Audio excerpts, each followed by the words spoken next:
You shut your mouth when you're talking to me. Boy? How is coaching CLG Red? Do you like it? Yeah, it's really fun actually. Ah, interesting. I don't know if I could do that. They, I mean, they improved a lot. Like my patient got tested big time at beginning, I bet.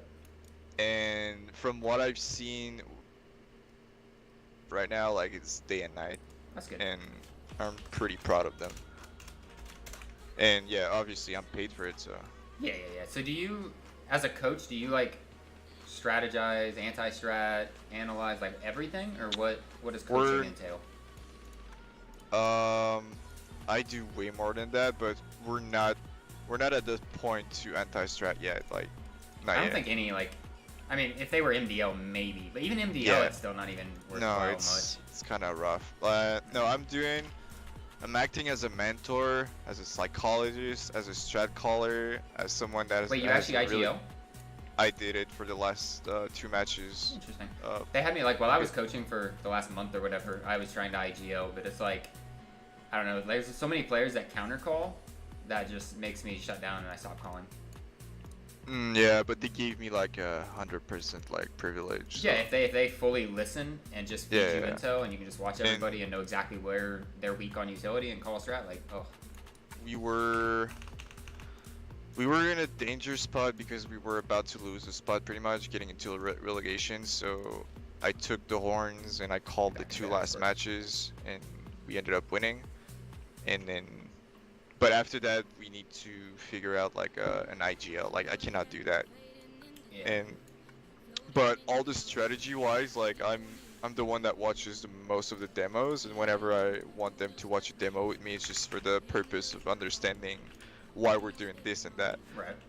And like a lot of times with the girls, I'm going back to the basics, like 101. It's a lot of repetition. Like I'm always going over the same stuff over and over until they understand. And what I bring to the team is like that male perspective, like that instinct that is lacking for girls. Like, Is that what you think is missing? yeah, like the decision making between, like the difference between a man and a woman. Like if I stay inside the video game world, is literally like the decision making. Like I feel like the girls are doing one thing at a time, like so sharp, like everything's gonna be super clean. But as soon as they're like more than 3, 4, 5 decisions, that's where it's really rough for Really? them, because it doesn't become like naturally. Because you think like traditional sports, it's all about like the muscle memory. Like the girls don't have the muscle like fatigue or whatever it's called that guys have. I don't know, man. Which I don't think really plays into effect to CS much because Yeah, doesn't I really mean, matter. they think a different way, that's for sure. yeah. But I'm telling you, if they do one thing, they're gonna do it better than a man. Like only one thing, they're gonna do it flawlessly. But as soon as they're like 3, 4, 5 decisions within like 0.5 seconds, this is where it crumbles a bit. But I'm working on it, and from what I've seen from where I was and where we at right now, like they really improved on that level. That's good. And they learned a shit ton since I'm here, and I'm really happy of what's happening, and they're really happy too. Do y'all get a lot of scrims in the scrim Discord? Yeah. Okay. So it's like whenever we originally made it, everyone was like, "Don't add girl teams," and I was like, "Dude, they're advanced. Fuck off."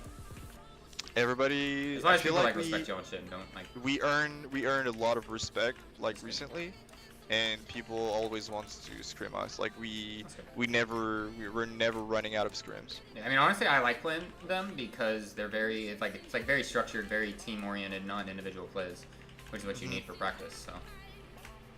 But yeah, but there's so many like so many things we gotta work on, but like we're going pretty much step by step. I already have like my plan and everything, but right now like I focus on the basics, like training them to become more natural in their decision makings, like more defaults, and I explain them why they should have done this and that instead, and blah blah blah. Like I always have answers for what they're doing wrong or what they're doing good, and they learn a lot from it. And like girls are really oriented for their theory crafting, so if you write down something, they're gonna learn quicker than if you show it. Like they're not that visual. And So do you do a lot of like do you just write stuff down or like yeah, do you do like, like I write. Google Word or Google Docs or Yeah, Word? yeah, yeah. Okay. So we have this, and I explain obviously after I'm writing it down, and I'm forcing them to read it to understand, like visualize a bit, like on paper, and then I explain the whole purpose of why is that so good, and why you should be there or whatever, why you should create spacing, like everything, like every aspect. So I'm going over it. Gotcha. That's cool. That's shit. that's a shit ton of work, I'm not gonna lie. I thought at the beginning that would not be that much, but this is a lot of work, but I like it. Yeah, I mean, I enjoyed it for the little bit I did it, but once I started IGLing, it was just so much harder. I was just like, I'd rather play in IGL because then I can focus more. It's really weird calling as a sixth man because Yeah. you cannot really lead like pack or something. Like it's weird. But yeah, like I don't regret my decision. Obviously, if I wasn't paid, I would not say the same thing. But Oh, yeah. So do you? I mean, you make it. Is this like your full-time job? yeah, Okay.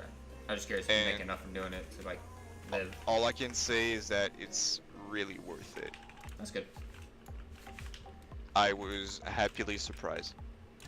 Yeah. Is it like? I mean, like, are you allowed to work a normal 9 to 5 job or no? No. Okay. Like this is literally I sign a contract and I'm full time with them. Gotcha. Is the whole team full-time? Like, they have a house and shit, right? No, they're at their respective houses. Oh. They have a facility in Los Angeles, He was in office. Europe. Like, Who are you talking to? they can go whenever they want. CLG Red Coach. But they shut down the gaming house like When they cut the men's maybe team? 6 or a year ago, I think. That's about when they cut the men's team, right? I think. Or I think it was like 3 months after, because they kept them. Yeah, I think it's about right. They figured out that they would save more money and Yeah. blah blah blah. That was not like mandatory. And... Yep.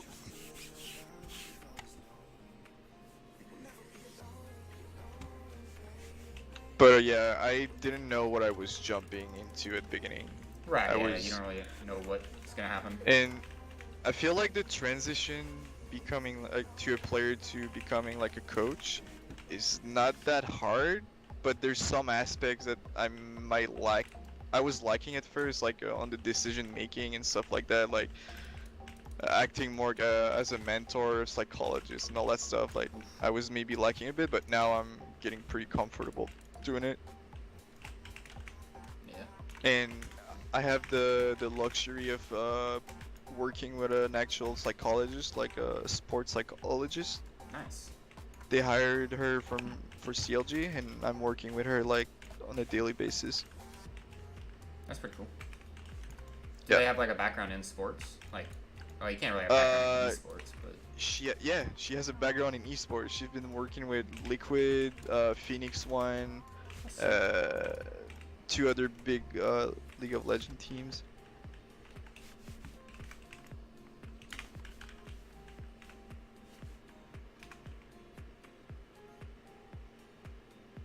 That was weird.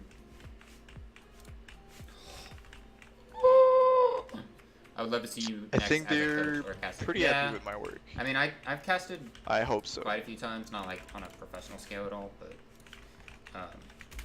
yeah, I was coaching for a little bit. So but, how like, do you like doing it with your actual team? I mean, when I was coaching, I mean, Wait, are you? I'm playing now. Did you stop? Oh, you're playing? Yeah. Oh, okay. Well, it depends. I mean, I'm doing whatever the team wants. Like, I'm a very like team-oriented player, so like, I don't have the big plays and stuff. But I mean, I'm like, I don't know. I just support mainly. So obviously my 80 I stuff mean, doesn't we show. like we need that kind of player. It's becoming like a rare species, pretty much. Like, Yeah, I mean, if you look at Astralis, they literally have 2 like or like the roles they play. They have 2 people that are just like allowed to make plays. They have 2 people fully supporting those guys, and then the 1 guy that like ops. So it's like, I don't know. I really like Astralis' lineup, but it's hard to find those players that are just willing to sacrifice their stats. Yep. I mean, at the end of the day, we're going for the W, but Right. I mean, I everybody feel like- says that, but no one. I don't know. It's Yeah. just it's just one of those things where like, you think you can get another kill, but it's always a better choice to fall back. Always. So. I mean, the level we're like MDL level, I feel like there's such a huge gap in between MDL and pro. Oh, like it's insane. In the like the new era of players are all oriented for frags, and that's shit. Like if you see like the teams in general in MDL, they always fall apart, or on paper they look really strong, but once they hop in the server, they're just getting crushed by a team that has more team play, or have like a deeper experience pool of players. Exactly. And people like the youngers, they don't recognize that. All they see is the numbers. But like all the young players, all they practice is DM, aim. Like, that's all they do. So and they pug a lot. So smoke or a flash, and they're like, ugh. Yeah, what's a smoke? Did I tell you what Bogdan said? Or if you saw my tweet, I don't know if you follow me, but he literally said flashbangs are useless. That's why they're only $200. What? I cried. That's obviously a troll. No, he seriously, because I was like, okay, this is what we're going to do on this strat. And he was like, dude, we don't need the flash. I'll just clear it. And I'm like, that's a common spot they're going to hold like 9 times out. It was flashing checkers for a B main, like, for a B tape. And I was like, we have to clear checkers with a flash. You can't, or you can molly it and stuff like that, but like, you have to use a flash. There's so many angles that you're just going to get K killed. And he was like, no, we don't need a flash. Flashes are useless. It's like, what the fuck? It just blew my mind.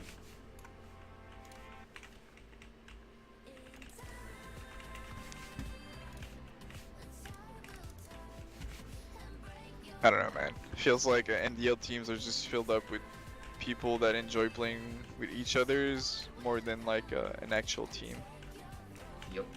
Or they're just like gambling, let's say, good players on paper, and they hope for the best. Yep, true that. And that sucks. I mean, we had a, like, whenever we were in main, like, we had a really good main team. But, like, as soon as we got MDL, we did really good at the beginning of the season because we played, like, you know, the lower tier teams. And, like, it just, I don't know, like, I don't know, our composition just wasn't what I liked. And, like, I just want people that are on time, communicate as in, like, if you're going to be late, just fucking text everybody. Hey, I'm running 20 minutes late, you know? Like, that's why, like, I had to get rid of some players because they just, like, just wouldn't communicate. And sometimes there's no-show practice, shit like that. Ugh. Yeah, but that's the thin line of going all in CS and being stuck in MDL, not knowing if you want to go further than that, or like there's so many things going in the line when you're playing CS, like in MDL. A lot of players are stuck there because they don't want to push it. Like they're good there and they just enjoy being in MDL, and they're being stuck like with players that wants to go further, and then that's why teams are getting killed. Yep. And like the amount of players that really wants to go all in CS versus the players that are, I'd say, casual and just show up, it's like horrendous. There's way more casual players. And when I say casual players, like they're gonna DM, they're gonna do shit, but they're not gonna spend a lot of time in server and make the team stronger, watching demos and shit like that, you know, like doing the extra work. Right, yeah. So people are just waiting for the miracle, pretty much. I mean, the same thing with, like, your career. Like, most people would rather just get the job of their dreams without working for it. It just doesn't happen. You're not going to go pro in CS without fucking playing a shitload and doing the right stuff. Like, DMing and stuff, yeah, it's great. Like, keep your shot on point, but, I mean, a flash is going to win you around more than a single shot. Yep. Or And the main smoke, or like any type of grenade can win a round. So can a shot, but like everybody can hit shots. The difference between the best player in the world and the second best player in the world is like 0 in shots. All top players can fucking shoot a gun. Yep. Pointing and clicking is easy. Except Zeus. Zeus has to be the worst aimer on the pro level, but he's still good. Did you see Thorn's tweet about him? He's yeah, I saw it. But he's a really, really good leader, though. Like, yeah, that's what sucks for me is like I feel like I'm similar to him, but like I don't know if I really want to go pro. Like I want to help my team get to pro, and I put in more hours than anybody, but I just don't know if I can time commitment to go pro. See, that's an obstacle right there. I mean, I do it like. My problem is my 9-to-5 job is good. Yeah.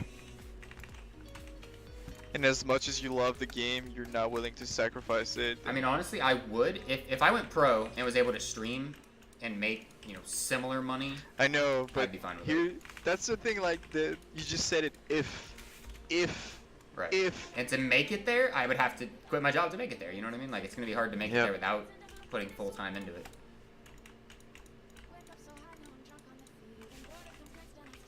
But that's fine. Yeah. That's why, like, everybody. I still think coaching, if I got, like, maybe not pro, obviously, because they would want me full-time, but, like, I don't know, maybe an analyst could be part-time? I don't even know about an analyst job. Like, Yeah. I don't even see like the hype or the interest around that job. Right. I don't want to say it's useless, but I don't know. I mean, it's one of those things, like, for me, like, statistical analysis as in, like, we played 10 scrims on cash, and this strat worked 70% of the time. And the times it failed because of XYZ. Okay, let's fix XYZ. That's what, like, an analyst, in my opinion, would do, is, like, figuring out the stats of where are we strong, why are we failing, those kind of things. Oh, yeah. Oh, okay, I thought you were talking about, like, an analyst on the desk. Oh, no. Well, analyzing rounds but I mean, like, more statistical level, like... Like being an assistant coach? Yeah. Like being an analyst? Yeah. And doing, like, yeah, that kind of stuff.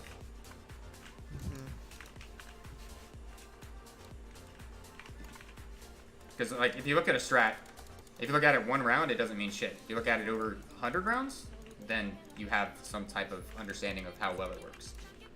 Yep.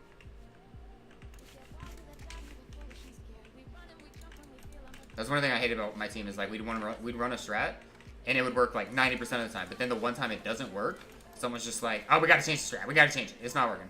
Yeah. I'm like, what do you mean? I have, like, because I went through our demos and watched, like, and kept track of when times it worked and percentage and everything. And I was like, it's working 75% of the time. We don't need to change it.